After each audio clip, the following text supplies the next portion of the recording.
Good morning, I'm Jason Ellis. Today is Tuesday, April 20th. This is Techavail News. There's a lot to get into, so here are your top headlines from yesterday to know going to your workday today. Our first news story of the day, Representative Anna Eshoo back in 2010 created what is called the COM Act, and that stands for Commercial Advertisement Loudness Mitigation. So she is now, once again, asking the FCC to analyze the loudness of commercials, especially those during streaming services.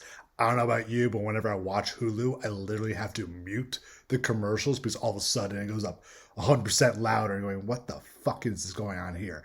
So I think this is great that Representative Eshoo is doing this. But realistically, when this 2010 act got put into place, there was no real repercussions that the FCC could actually do to any network or service for violating this act. So hopefully with this new analysis, they could create a proper enforcement strategy to make sure commercials don't blast our ears off anymore. The MTV Movie Awards have unveiled their nominations for this year. It is a live in-person broadcast happening on Sunday, May 19th. Good luck to those people who are there in person. But the top nominees that have garnered the most nominations, WandaVision, The Boys, and Emily in Paris. And then also RuPaul's Drag Race almost but nominated almost every category in unscripted.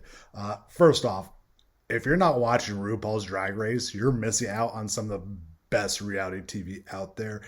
It's very positive thinking. It's extremely entertaining. I know me and Noel are freaking obsessed with it, so you should check it out if you're missing out.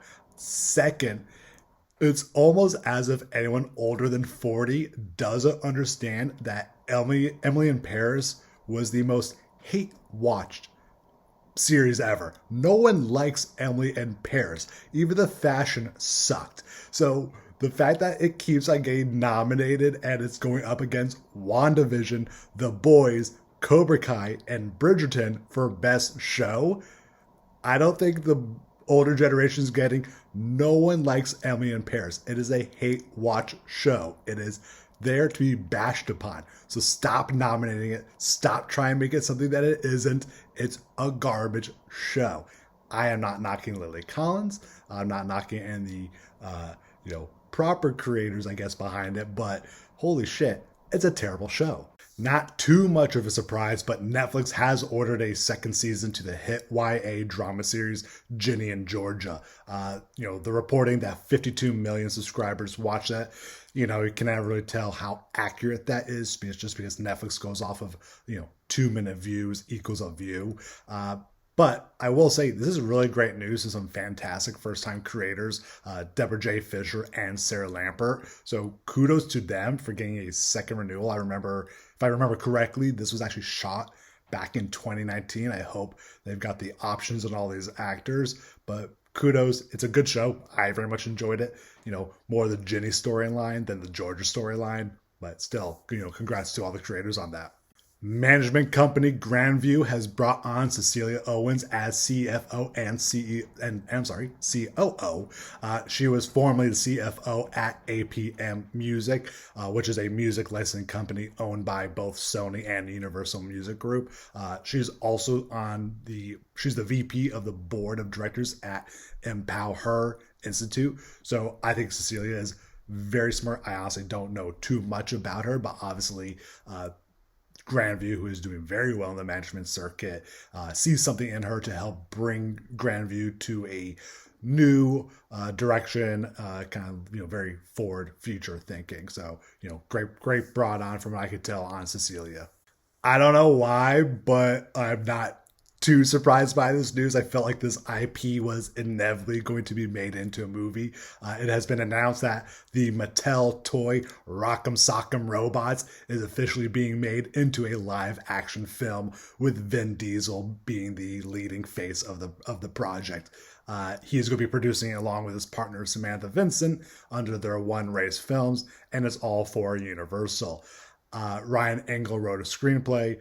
This story essentially is about a father and son who make a bond with an advanced war machine. I already know people are going, this is real steel. It's literally father and son take a robot and enter boxing competitions. And so the log line to me is kind of going Real Steel meets Chappie for the family friendly version. I love Real Steel. I am not knocking this movie because I think we need more fun escapism movies. We are dreadfully missing that. So I am fully on board for Rockem Sockem. Have fun with it. Vin Diesel knows how to make things that are blockbusters and entertaining, so I'm cool with this one.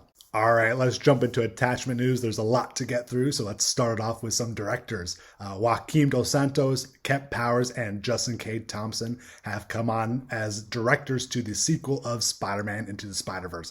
I freaking love Spider-Man and Spider-Verse, so this is awesome. Interestingly enough, all three have actually been a part of the project since the onset of the sequel starting. They're just now on officially as directors. It makes sense. I mean, Lord and Miller are probably very busy with multiple projects, so having them be directing it probably is a little overwhelming. So having them just be the producers, obviously guiding this trio of directors, but kudos to all three. Spider-Man and Spider-Verse can do no wrong, so hopefully they just keep doing something fantastic. Adam Sandler's next movie, Spaceman, is actually building quite the cast. It was previously announced that Carey Mulligan would be joining, and now it has come out that Paul Dano and Kunal Nayyar are coming on board as well. It sounded like they're going to be a part of Adam Sandler's space crew. So essentially this project is about Adam Sandler as an astronaut sent to the edge of the galaxy to collect a special dust or something like that, while learning that his life on Earth is actively falling apart. So great casting so far. Olivia Colman, who can do no wrong in my opinion, is in talks to join the Marvel series Secret Invasion for Disney+. Samuel L. Jackson and Ben Mendelsohn are back on board, because this is essentially about the Skrull having infiltrated for Earth for years, and now we're finally learning what has been happening during that time. It was already announced that Kingsley Ben-Adir has come onto the cast, rumored to be the villain. I do like obviously Olivia's awesome. I do like this, but it is fascinating that Disney just continues to almost make all-star casts purely to attract subscribers and to, keep their investors happy. It would be nice to see these massive IPs bring newer faces who are right for the role versus going, here's another big name, here's another big name, here's another big name. I think you have such a massive IP, you don't essentially need that story forward. I think you're seeing, Winter Soldier and Falcon doing okay, but WandaVision was obviously very well done. But it'd be nice to see a little bit more fresher faces, I guess, to the Disney Plus platform.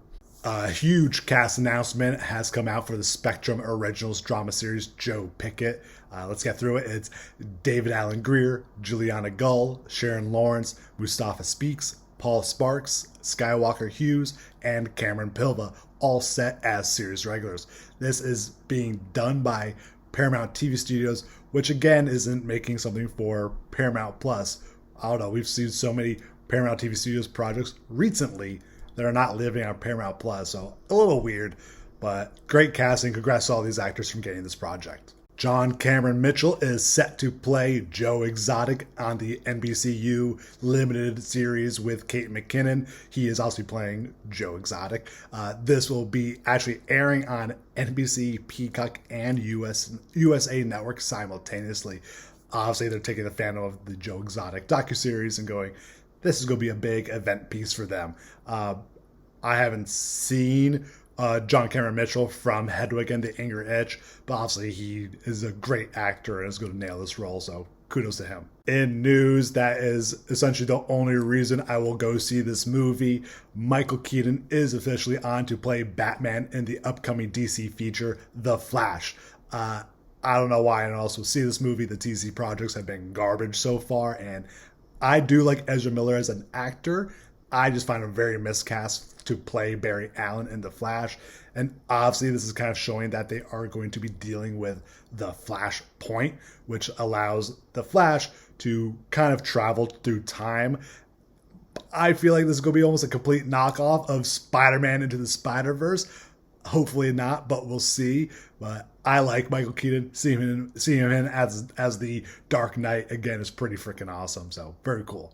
All right, everyone, those are your news headlines to know going to your workday today. Please remember to like and subscribe, and I'll see you bright and early Wednesday morning. Have a great day.